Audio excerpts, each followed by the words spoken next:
At 1525 on August 10, 2025, Russian commanders met in a fortified underground command center near Karen, convinced they were shielded by layers of concrete.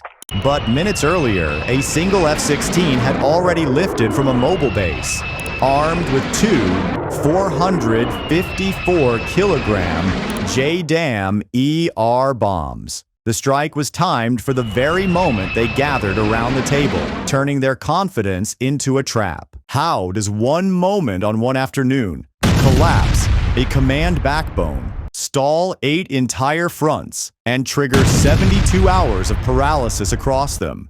Stay with me. Here's how timing turned one shot into systemic paralysis. Because before a bomb can strike, the target has to be found, mapped, and made vulnerable. The secret map under their feet. How do you dismantle a bunker you can't walk into? You start by reading the surface above it. Ukrainian intelligence built what you could call a secret map under their feet, one assembled from months of patient collection. They tracked antenna clusters and communication hubs, logged antenna rotations and traffic, matched satellite imagery to surface movements, and charted supply and access routes. Every fragment was ordinary on its own, but once stitched together, it revealed the system that kept the underground command alive. Antennas that poked out from the earth acted like fingerprints. Those antenna patterns and rotation schedules revealed when the facility was active and when meetings were likely. Add to that the rhythm of supply trucks, the venting of heat plumes, and the predictable shifts of escorts burning fuel. Together, these painted a real-time picture of when the bunker was manned and how it relied on the outside world. For Russian officers who trusted concrete and steel, these signals were invisible. For analysts, they glowed like road signs. Every secure bunker carries the same paradox. Hardened walls protect against force, but survival demands connections to the surface. Air must circulate. Power lines and cables must reach upward. Vent shafts break the seal, no matter how deep. These lifelines become soft tissue, the lungs of the structure. Find the breathing points and you know where the organism is most vulnerable. Ukrainian planners weren't trying to chip concrete. They were charting those fragile conduits that kept a closed system running. Think of it this way. Instead of smashing the shell of a submarine, you target its snorkel. That single tube reveals when the crew is drawing air, and hitting it means suffocation without breaching the hull. In the same way, the invisible map exposed the bunker's dependence. The vents, the uplinks, the routes that carried lifeblood in and pushed exhaust out. Target those, and the entire command node begins to choke from within. The Russians, deep underground, never sensed the net that had closed over them.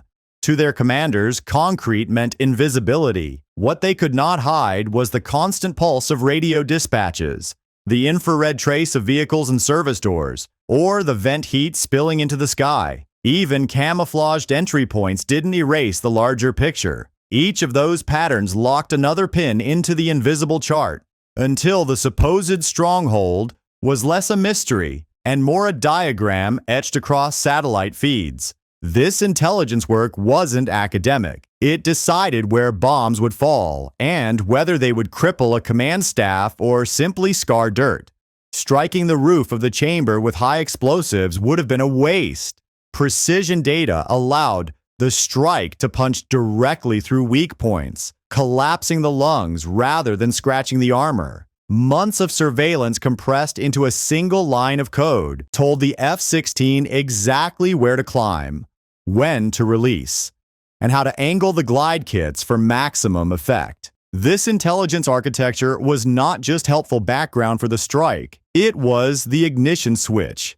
The mapping produced coordinates and approach vectors later loaded into the F-16's mission computer. But gathering coordinates was only the opening phase. None of this mattered if the pilot couldn't reach release altitude without being tracked and destroyed.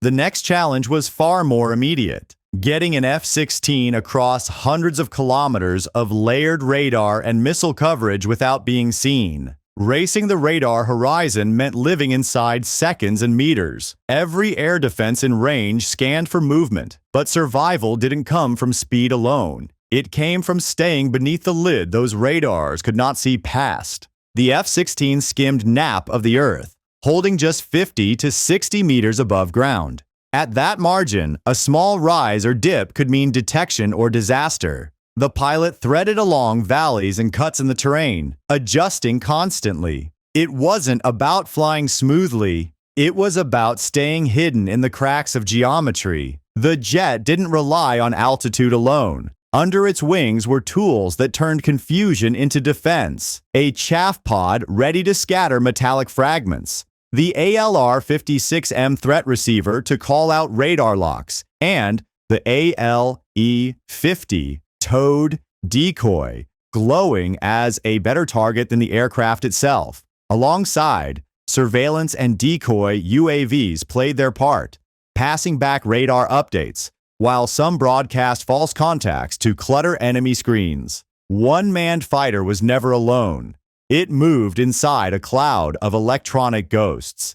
Nap of the Earth flying is easy to picture. Imagine weaving under tree branches where every mistake means dropping into the open.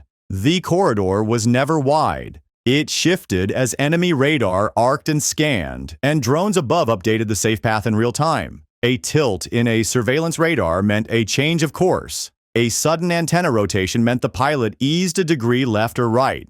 Without that live input, the run would have been blind. The climb came with no forgiveness. The bombs on board were glide weapons. Distance was their edge, and altitude was their fuel. To give them that reach, the F-16 surged upward in a steep pop-up, nose lifting at more than 35 degrees. For a few seconds, the fighter left the shield of the ground and showed itself against the sky. That moment triggered the chain of events planners knew would come. At the top of the climb, decoys were already active. The ALR-56M threat warning lit up with a first paint, followed instantly by a SAM launch alarm. The pilot released the ALE-50 decoy, dropped chaff, and cut a beam turn across the radar cone to scramble Doppler tracking. Broadband noise blasted into the spectrum, buying seconds. Then a missile plume cracked upward. The jet rode the sequence step by step.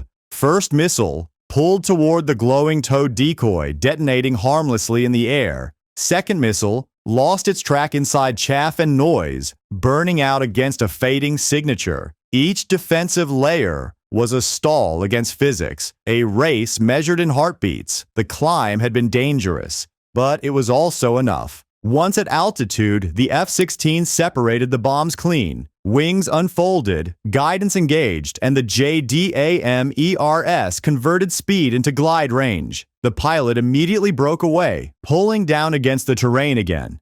Sensors alive for the next warning tone. The missiles hadn't claimed him, and the bombs were already gone. Every choice in that run was calculated around one aim, not surviving for its own sake, but pushing two weapons far enough to do their work. The jet had no reason to loiter. Its role was to sling the strike into reach and vanish. The real act was now airborne, silent, and descending on coordinates buried beneath meters of concrete. Those bombs weren't dropping to make a crater. They carried a different purpose, to take out something far harder to replace than walls or steel. To see why they waited before exploding, you have to understand what they were built to break. Two bombs, one brain removed. Two bombs defined the strike, and both carried a very specific purpose. Each was a 454-kilogram GBU-62 JDAM-ER, fitted with extended range wing kits and programmed with a delayed fuse of about 1.1 seconds. That setup allowed the warhead to penetrate reinforced layers before it fired. Without that pause, the explosion would have burned itself out on the surface. With it, the charge drove deep, reached into the air shafts, and then detonated at roughly 3.2 meters beneath, where shock waves compressed the sealed atmosphere and folded the structure inward.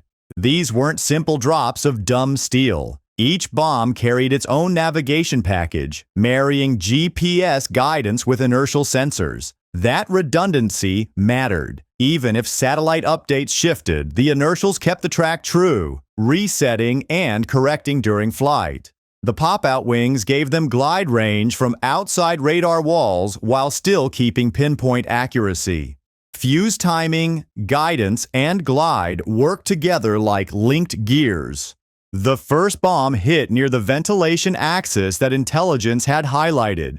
When the fuse finally armed underground, the shaft collapsed and circulation stopped cold. Airflow clogged with dust and pressure rippled through internal chambers. Seconds later, the second warhead arrived, angled toward the support cores tied to power feeds. That blast fractured columns and tore through conduits, breaking both physical backbone and electrical life. Not just shock, Pratisur intreating sa vacher a, but serisur indot systemic failure. Think of it like striking a ship beneath its waterline. Shell fire against the deck scorches plating but leaves the vessel afloat. Force beneath the hull floods compartments, the engine rooms go dark, and the ship cannot fight. The strike near Karen applied that same law. Surface scars could be repaired. Deep fractures left no chance to recover. With corridors and power conduits destroyed, the staff could not issue orders and backup lines were severed. The implosion carried brutal precision. Because the charges fired inside the sealed galleries, pressure crushed them from within. Corridors that would have shrugged off surface blasts instead cracked under suction. Vent shafts folded. Interior walls pancaked under trapped air. From above, you saw dust pulse upward. Below, silence and collapse. Inside the chambers, senior officers were pinned instantly. Field reports and imagery cited 25 personnel inside, including 2 colonels, 4 lieutenant colonels, and 3 engineering chiefs. Communication screens blinked to black. Generators tripped. Radios fell dead. The 2 detonations came only milliseconds apart. No time to reach the ladders. No window to reroute power. What minutes before was a functioning nerve center became sealed rubble. The loss wasn't just physical. That single strike erased the command brain across multiple fronts. Orders depended on those officers speaking through those circuits. Once the circuits were gone, the voices were gone. The collapse was not a roar outward, but a suffocation inward. Leadership extinguished in its own vault. Still, none of this was guaranteed. Analysts note the plan depended on precision at every step. A misloaded digital terrain model, corrupted satellite data, GNSS jamming, tracking UAVs going dark, or even a fuse malfunction could have left the bombs cratering dirt with little gain. The fact that both warheads struck true was a matter of exact preparation meeting execution. What remained after the dust didn't resemble a destroyed building. It resembled absence. The concrete was still there, but the staff and systems that made it a command post were gone. In one sequence of 2 bombs, an enemy lost not only headquarters space, but the ability to direct forces. It was, at its core, the removal of a brain. And the impact of that removal reached far beyond the sealed corridors underground. This strike did more than cave in a facility. For about 8 hours, forward planning ceased, and across the following 72 hours, 8 fronts stalled. Orders went unanswered. Supply convoys hesitated, drone launches paused. Artillery fire fell silent mid-sequence. The absence of coordination rippled outward like a cut power line, halting momentum far beyond the bunker itself. Ukraine drew lessons fast. Mobile bases were multiplied, fuel lines duplicated, pods updated, pilot training tightened, and fuse sensitivity adjusted to replicate the effect again. 2 JDAM-ERs didn't just destroy a bunker. They removed a command brain and froze operations across multiple fronts. If this analysis matters to you, like and subscribe for sober, timely coverage.